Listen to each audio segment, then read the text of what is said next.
నమస్తే అండి. ఈరోజు మనము నెబులైజేషన్, స్పేసర్ మాస్క్ అంటే ఈ రెండిటి గురించి డిస్కస్ చేస్తాము. సో, వచ్చేది ఇప్పుడు మన వింటర్ సీజన్ వస్తుంది. క్లైమేట్ వస్తుంది. సో, వచ్చే ప్రతి పేషెంట్ చెప్పేదేమంటే, "మా దగ్గర ఇంట్లో మెషిన్ ఉంది. అంటే ఆ మెషిన్‌లో పెట్టడానికి మందు రాసివ్వండి" అన్నాడు. అంటే ఆ మెషిన్‌లో ఏం మందు అంటే వాళ్ళు చెప్పేదేమంటే, "మీరు హాస్పిటల్‌కొచ్చినప్పుడు ఆ మెషిన్ పెడతా ఉంటారు గదా! అదే మేము ఇంట్లో పెట్టుకుంటాము. మాకు ఆయాసం తగ్గుతుంది గదా!" అని అంటా ఉంటారు. అంటే ఈ నెబులైజేషన్ దీని గురించి మనకందరికి తెలిసిందే. సో, ఈ నెబులైజేషన్‌లో యాక్చువల్లీ వాడే మెడిసిన్స్ అంటే రెస్క్యూల్స్ అనేది దాంట్లో చాలా రకాలుంటాయి. అంటే చాలా రకాలుంటాయి. చాలా డోసెస్ ఉంటాయి.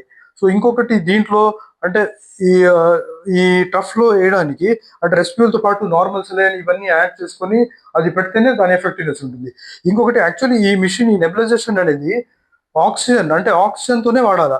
సో, యాక్చువల్లీ ఇది ఆక్సిజన్ సోర్స్ ఉండి ఆక్సిజన్‌తోనే వాడడానికి యాక్చువల్లీ ఈ నెబులైజేషన్ అనేది ఉండేది. అంటే హాస్పిటల్ సెటప్స్ ఏమంటే ఆక్సిజన్ ఉంటుంది కాబట్టి ఆక్సిజన్‌తో పాటు ఇది పెడతా ఉంటాము. ఈ రెస్క్యూల్స్ దీంట్లో పెట్టే మెడిసిన్ ఇంటి దగ్గర వాడడానికి ఎందుకు డిస్కరేజ్ చేస్తామంటే, సో దీంట్లో చాలా రకాలుంటాయి. అంటే ఇప్పుడు చెప్పుకున్నట్టు చాలా డోసెస్ ఉంటాయి. ఇప్పుడు లివోసాల్బుటమాల్ అనే మెడిసిన్ మామూలుగా వాడుతా ఉంటాము. సో లివోసాల్బుటమాల్ అనేది 0.3, 0.6, 1.2 ఇలా వేరే వేరే డోసెస్‌లో ఉంటుంది. సో మామూలుగా మేము ఒక్కసారి ఇచ్చిన తర్వాత అందరేమంటే ఇంటి దగ్గర ఉన్న ఫార్మసీస్ అక్కడికెళ్ళి తెచ్చుకుంటారు. అంటే వాళ్ళు ఆ మెడిసిన్ కాన్సంట్రేషన్ దాని గురించి పెద్ద అవగాహన ఉండదు. సో, ఏదో ఒక మందు తీసుకొచ్చి దాంట్లో ఏసి, ఇచ్చి అంటే ట్రై చేస్తా ఉంటారు. అంటే దానివల్ల ఏమంటే పిల్లలకి వేరే సైడ్ ఎఫెక్ట్స్ రావడము, అంటే వణకడం, చేతులు వణకడం, అంటే ట్రెమర్స్, హార్ట్ బీట్ ఎక్కువ విపరీతంగా పెరిగిపోవడము, అరిథిమియాస్ రావడము ఇలాంటివన్నీ జరుగుతాయి. లాంగ్ టర్మ్ అంటే మీరు షార్ట్ టర్మ్ వాడుకోవాలంటే అంటే సిరప్స్‌లో కూడా ఆ మెడిసిన్ ఉన్న కాంబినేషన్ ఉన్న సిరప్స్ అవి వాడుకోవడం సేఫ్. లేదు లాంగ్ టర్మ్ అంటే తరచుగా నెమ్మొస్తుంది. అలాంటి పిల్లలకేమంటే ఇలాంటివి వాడడం సేఫ్ బెస్ట్ అన్నమాట. సో, ఇది మన అందరికి తెలుసు. స్పేసర్, మాస్క్ ఇవి 2 ఉంటాయి దీంట్లో. సో, దీంట్లో కూడా సేమ్ ఇలాంటి మెడిసినే ఇన్హేలర్ రూపంలో ఇస్తాము. సో, ఇన్‌హలేషన్ థెరపీ అంటే ఇన్‌హేలర్ రూపంలో ఇస్తాము. సో, ఈ మెడిసిన్ గూడా ఏమంటే మనం టెంపరరీగా వర్కౌట్ కావడానికి ఒక మెడిసిన్ ఉంటుంది. అంటే దీనికి రిలీవర్ అంటాము.